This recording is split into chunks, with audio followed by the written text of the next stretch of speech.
wants to go with Moana and gather sugarcane? Let your imagination take you to the tropical island of Motunui and a day with Moana. The morning sun rose high over Motunui as Moana headed through the village. "Good morning," Moana said, approaching two women with baskets of food. "How are things?" "Hi, Moana. It's a fine day, but we're low on sugarcane and we won't have enough for what we're making." "I can help," Moana volunteered. "I'll gather some more for you." "Can we come too?" a girl named Fatua asked Moana. "We love exploring." "Yes, but we all have to stick together. The island is big and I don't want anyone to get lost. But if something does happen, just stay where you are and wait for me to come find you," Moana said. "We promise," the children said. They were so excited to spend the day with Moana. Moana and the children set off toward the forest. "I love sugarcane," a girl named Messina said. Moana and the children talked about how many things they use sugarcane for.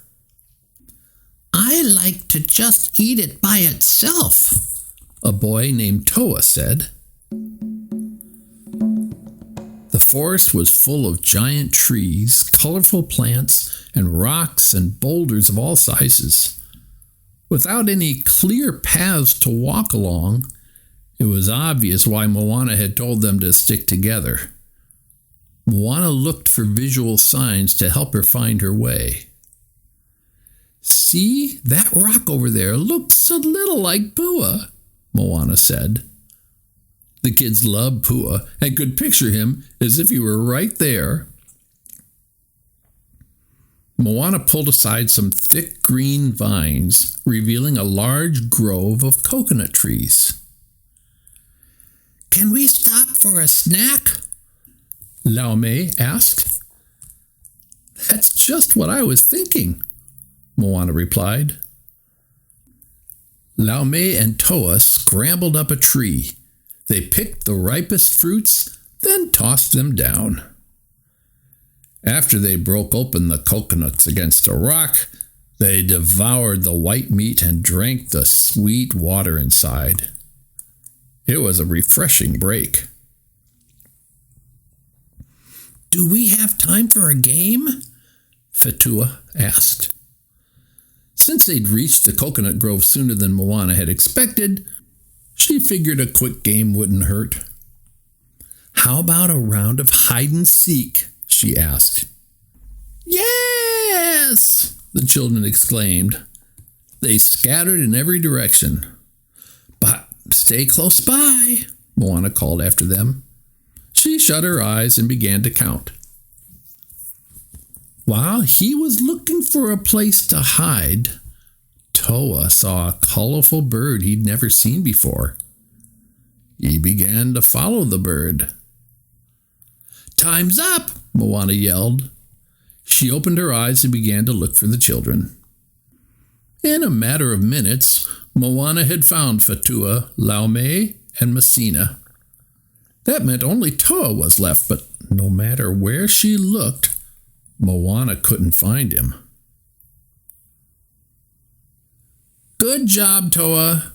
You found the best hiding spot. You can come out now," Moana said. When he didn't appear, Moana was worried he was lost. Meanwhile, Toa had followed the colorful bird all the way back to its nest. He turned around to show his friends, but realized he was all alone. He started to worry, but he remembered what Moana had said earlier, and he sat down and waited for her to find him. Moana and the other children went back through the vines toward the Pooh-shaped rock. It was there that Moana noticed some bright blue feathers. "Maybe he went up this way," she said. picked up the feathers and continued walking. Not far away, they came upon another clearing, and there was someone familiar sitting on a rock. "Toa!" Fatua cried as Moana hugged him. They were relieved to see he was safe and sound. "I'm sorry," he said. "I didn't mean to go so far off. I was following that bird and it ended up here." He pointed to a nest in a tree hollow. Moana looked up to see a bird with several baby chicks. Toa had stumbled upon a mother bird as she was returning to her family. "Well, it looks like everyone is back together again," Moana said, smiling. "Look over there," directed Fatua. "That's the tallest grass I've ever seen," added Masina. Moana followed the girls and couldn't believe her eyes. Thanks to their unexpected detour, they had found a shortcut to the sugarcane field. "This is exactly what we're looking for," Moana cheered. She broke off pieces of the sugarcane stalks and passed them to the children, who arranged them in piles. After gathering as much as their arms could carry, it was time to head home. "Before we go," Moana said, "let's create a sign to mark this new shortcut." They carved an outline of the bird into the ground with sticks. Finally, they stuck the blue feathers they'd collected in the ground next to their new landmark. It was a perfect way to end their afternoon. Soon Moana and the children arrived back in the village. Moana gave the basket of sugarcane to the women, who were delighted to see the bright, juicy stalks. "Thank you, Moana," one woman exclaimed. "These are wonderful." "It was our pleasure," Moana replied.